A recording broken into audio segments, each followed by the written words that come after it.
Hello, my name is Juan Llorens, and I hope that this introduction is so nice that you would like to spend the following sessions listening and learning about requirements.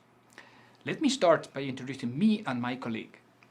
I am a professor in software engineering at the Carlos III University of Madrid in Spain. My education says that I am an electrical engineer, and my PhD specialized my knowledge around software reuse. But I have been leading and developing software and system projects for 30 years. Here with me, you can meet Dr. Gonzalo Genova. He will be in charge of describing you the fundamentals of the requirements engineering activities, although it will happen some videos ahead. Hello, my name is Gonzalo Genova. I hold a degree in telecommunications engineering and a PhD in informatics. I have taught requirements engineering for several years at university, but most important, I have personal experience, before my PhD, about the risks of a project without adequate and realistic notions about requirements. Thanks, Gonzalo. We will visit you soon. Okay, even if it is perhaps too early to start with definitions, let me try to make a simple one for you. A requirement is a need or a property that whatever human invention must be able to perform or fulfill. For example, if you have a bicycle, a possible requirement for your bicycle might have been the following. The bicycle saddle shall be able to resist the weight of 200 kilo, 440 pounds, without bending.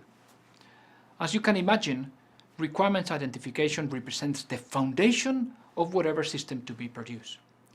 Astonishingly, it is not so straightforward that everybody among the engineering domains agree and accept that working with requirements is a must. On the contrary, in many cases, particularly within the software engineering world and when the systems to be produced are small or non-critical, to define and manage requirements is perceived as a time-wasting activity or even a limitation to the artistic capabilities that every software developer must have. These people usually say, creativity is the kernel of art, and art is never predefined. Many people think that real artists never plan their creations, never think about what they will build, how to build it, what technique they will use, etc. The masterpieces simply pop up from the chaotic brain of a genius in a short and brief improvisation, big bang, bang! Here it is. And many people also think that software or system engineers must be the same kind of artist that I described before. Chaotic beauty producers. They are sure that software developers can produce the best application ever seen, with millions of happy users just simply coding during a night a supreme idea they had in the shower the same evening. Is it certainly that way? Was, for example, Steve Jobs this kind of chaotic genius? Let's do an experiment. To define my experiment, I need a genius, an artist, I need a masterpiece, a well-known icon, and I also need information about how she or he built the piece, so that we, you and me, can check the construction process and take some decisions. Regarding the genius, what about Picasso? I presume that you know who he was. Pablo Ruiz Picasso. He was one of the most influential painters of the 20th century, leader of one of the most blooming and provoking painting trends in the world, Cubism. The masterpiece that I have selected is called Guernica. It is one of his most renowned paintings, probably because of its meaning. We have to go back in history, but not so much, just before the Second World War, in 1937. In the middle of the Spanish Civil War, a whole city was fully destroyed by aerial bombardment. It was probably the first time in the world. The destruction was of such kind that Picasso agreed to create the painting, El Guernica. The painting. We are lucky to find it inside the Reina Sofia Modern Art Museum in the center of Madrid, in Spain. Here, let's get inside and take a look. As you can imagine, the painting describes horror and desperation. However, besides the painting itself, what really matters for our requirements engineering session is not in the painting itself. The relevant information is here. Picasso created tens of sketches, drawings, prototypes, and tests before the piece was finally produced.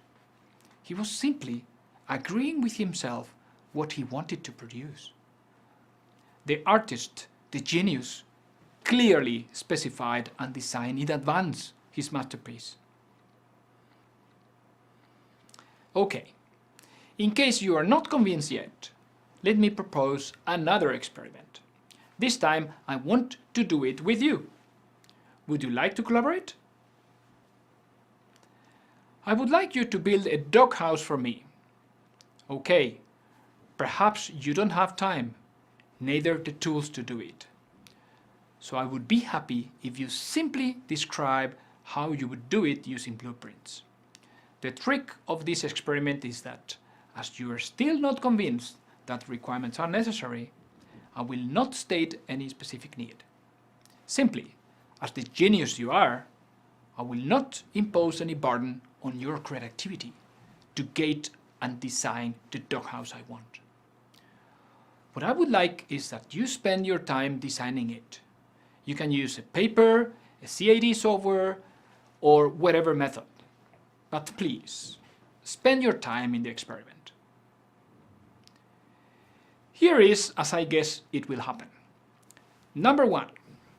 Even if I do not give you any need at all, I have written them down in the doghouse needs specification document that must be included in your course materials.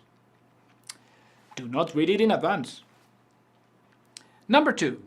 Create your design, for example, as this one in the screen.